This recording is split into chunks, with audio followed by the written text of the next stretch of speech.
Темата е Сайбер безбедност. Гостин во студиото е Божидар Спировски, експерт за Сайбер безбедност. Ќе му кажеме добро утро на гостинот и ќе му признаеме дека одлично зборува и англиски и италијански. Благодарам. Јас не знав колку добро зборувам италијански, додека не го направивме во видео.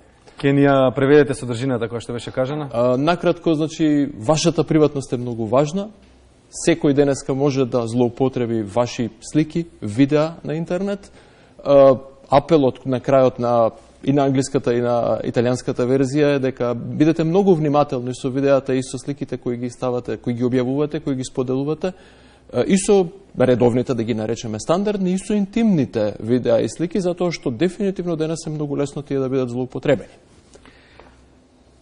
Сайбер, простор, современ живот, едно со друго, паралелна улица, не можеме без мрежите во денешно време, или можеме? Не можеме, веројатно. Веќе станавме, имаме дигитален живот, условно речено, сите. Паралелни животи. Еден физички, еден дигитален живот, но тие некако се преплетуваат, поврзуваат, имаат доперни точки. Пред малку говоревме дека контакти, одржување многу ни е полесно преку дигиталниот живот, па после тој го преведуваме во својот физички живот. Но, за жал, дигиталниот живот не изложува, ако физичкиот живот не изложува на стотици или илјадници луѓе, дигиталниот живот не изложува на милиарди. Некои 5 милиарди моментално се активни на интернет. И меѓу нив има многу голем број на криминалци, луѓе спремни на злоупотреба. Не мора сите да речеме условно речено се криминалци, но луѓе со дубиозни намери, луѓе со намери да измамат некого, да продадат нешто. Ете, како што претходниот прилог го споменаа дека биле злоупотребени фотографии, изјави на лекари за да се продаваат некакви суплементи или не знам што се продавало, тоа стана денеска дел од редовната пракса во нашиот дигитален живот. За жал, дигиталниот живот ни е препон со лажни информации, затоа што е премногу тешко да ги демантираме. Веќе се надевам дека гледачите видеа колку е премногу тешко и да препознаеме кој од двата беше вистинскиот говора, кој беше лажниот. Добро, јас не зборувам италијански за сите, но тоа е тоа. Како да се заштитиме од она што потенцијално може да ни се случи? Дали одговорот е едноставен? Нема веќе едноставен одговор. Како што предете 120 години можеби некој не сакал да вози возило, колите биле нова работа, автомобилите биле нова работа, секој ќе кажал ќе одам пешки, ќе одам со конј, автомобилот е нешто што не треба да се користи и така натака. Денес е ситуацијата обратна. Имаше една многу убава изјава на интернет дадена пред 120 години. Богатите луѓе имале автомобили, а сиромашните конј.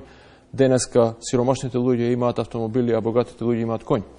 Во тој контекст, употребата денеска на дигиталниот свет не можеме да ја избегнеме, мораме разумно да ја користиме. И да се навратиме на метафората на автомобилот. Сите денеска возиме автомобили кои се спремни да возат 200 км на сат, може би и повеќе. Ама ние ги возиме 60 и 80 км на сат. Тоа е затоа што со едукација, што со регулатива, што со собствена свесност веќе што е безбедно, се ограничуваме себе си на некое разумно користење на возилото, за ние да останеме безбедни и остатокот од популацијата да остане безбеден. Тоа ниво на свесност и едукација за дигиталниот свет, за жал, се уште го немаме усвоено. Да, постои некаков дигитален свет, дигитални алатки кои се бескрајно моќни, ама ние треба самите да одлучиме со која брзина ќе ги користиме, метафорична брзина, со кој ниво на вклученост, инволвираност, давање на информации ќе користиме, за при тоа да останеме безбедни на еден разумен начин. Секако и со 60 на сат возилото не е безопасно. Исто така и со веројатноста е многу помала. Многу е, или штетата ќе биде помала. Така да еден апел кој што би го кажал, животот е релативен, не можеме да го најбезбедни сме ако си седиме дома, веројатно. Но за гледачите еден разумен апел. Ставете на интернет, посебно ако зборуваме за слики и видеа, видовте колку е лесно да се модифицира видео. Скоро перфектно да се модифицира видео. Ставајте на интернет само она со што сте комфорни да го видите на вести за вас. Значи, ако сте комфорни вашиот лик да биде виден на вести, дали во вистински контекст или во лажиран контекст, слободно. Ако не сте комфорни со тоа, не го ставајте вашиот лик. Посебно внимавајте на интимни фотографии, интимни видеа, тие се споделуваат со условно речено луѓе од доверба, но дали тие ќе останат луѓе од доверба останува прашање за вас и за процената на вашиот ризик, но исто така дали нивните уреди и компјутери утре нема да бидат компрометирани и тие во доверба споделени фотографии и видеа нема да бидат украдени. И пак да ги имаме на вести кои што не сакате да ги видите. Зборуваме за сајбер безбедноста, зборуваме за сигурноста на луѓето во она што го користат. Дигиталните алатки се бесплатни, меѓутоа излегува на крајот дека не се бесплатни, туку дека се само фиктивно бесплатни. Постои политика за користење на дигиталните алатки, на која сите се согласуваме. Колкумина од оние 5 милиарди луѓе го прочитале тоа што го пишува на медиумот, кој што ни го нуди како опција. Со сигурност ќе ви кажам, тоа луѓето што го прочитале, тоа се адвокатите што го составиле тоа. Никој друг. Тие политики за користење или услови за користење, кои што всушност се ние ги читаме како начин на кој што ги перцепираме како инструмент за наша заштита. Тие не се инструмент за наша заштита, тие документи. Тие документи се инструмент за заштита на компанијата која ви ја нуди услугата. Тие им даваат многу повеќе права тој документ и ние се согласуваме со кликање на копчето се согласувам, автоматски или полуавтоматски или со размислување или без, за да се заштити компанијата после од било што ќе се случи на таа социјална мрежа, ние нема да ни се допаѓа. Постфестум. Спомнавте бесплатни. Секој пат кога нешто е бесплатно на интернет, корисникот е тој што е производ. Корисникот се продава на некој друг. Ако имаме бесплатен имейл, нашата содржина на имейлот се продава, нашето внимание се продава, нешто наше се продава. Првата лекција во економијата, барем она што го учевме ние на факултет, е дека нема бесплатен ручек никаде. Нема. Како или колку може релевантните институции, оние кои што постојат за да не заштитат, практично да не заштитат од ова? Зборуваме за државните институции кои што би требало да можат да се справат со овој сајбер криминал. Многу, за жал, ќе дадам изјава која што можеби нема да се допадне некому, но многу е тешко денес. Не дека државните институции не би сакале тоа да го направат.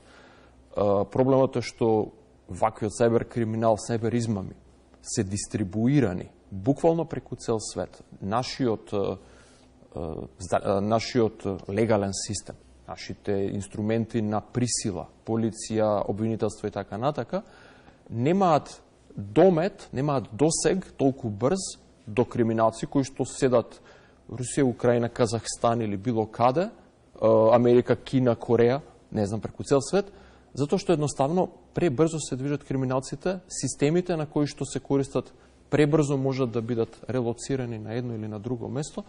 Никако скоро е невозможно толку со доволна брзина било која институција да реагира за да ги заштити своите граѓани. Ќе дадам практичен пример. Пред 2 седмици се случи една многу непријатна ситуација на интернет. Не би сакал да влезам во детали, но неколку проминентни личности во Македонија беа изложени на интернет преку разни сајтови за измама кои што нудеате такви суплементи, а бе вклучен во истрагата како припомош на други луѓе и еве што научив за еден можеби ден и половина заедно со еден мој драг колега кој што ми помагаше во целата ситуација. Сајтовите беа регистрирани, значи нивните имиња беа регистрирани во Јапонија. Сајтовите се криеа позади систем кој што се вика Cloudflare, кој што комплетно маскира, не знаете каде на интернет стои вистинскиот сервер, но имаше не повеќе, имаше 3 или 4 идентични сервери со идентична содржина. Самите сервери беа направени на таков начин да ја менуваа содржината во зависност од тоа од која држава им пристапувате. Ако им пристапите од Македонија ќе добиете една содржина со слики, доктори и така натака, од друга држава ќе добиете некоја генеричка содржина, од трета држава ќе добиете други слики, од други доктори.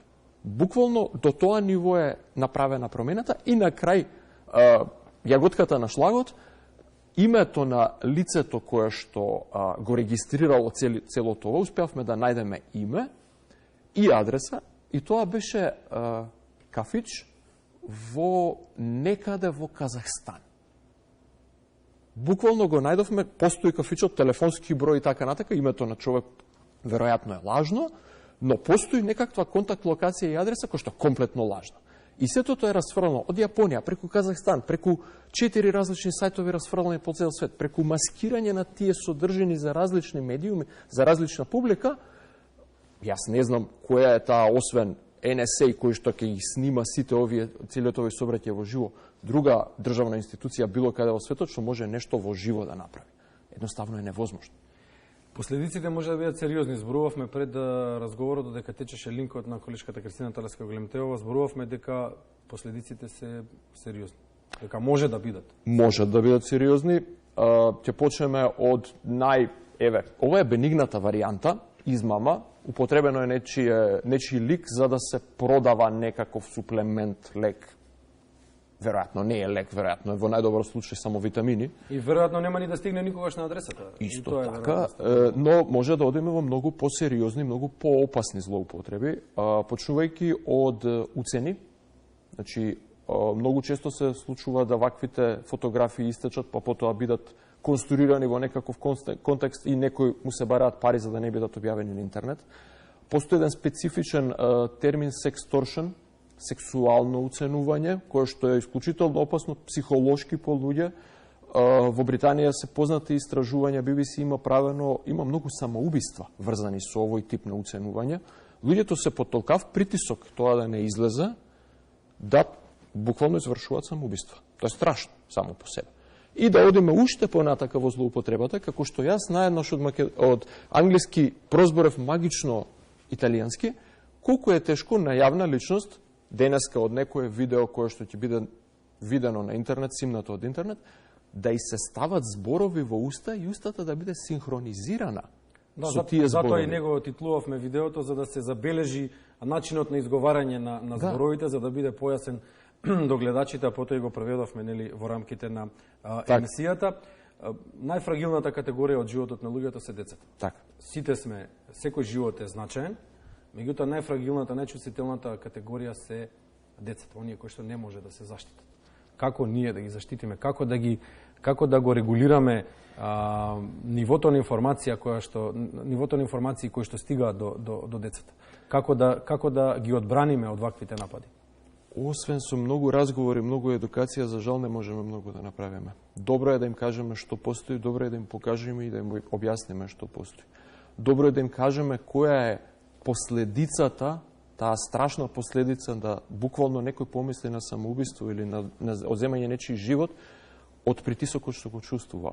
За жал, истата таа група на луѓе, децата, не се само најранливата категорија, за жал некако се и најсуровата категорија. Меѓу себе кога се однесуваат, го имаме оној момент на булинг, кој што е познат, го имавме дури во Србија, мислам дека беше еден драматичен случај на момче кој што уби неколкумина поради булинг.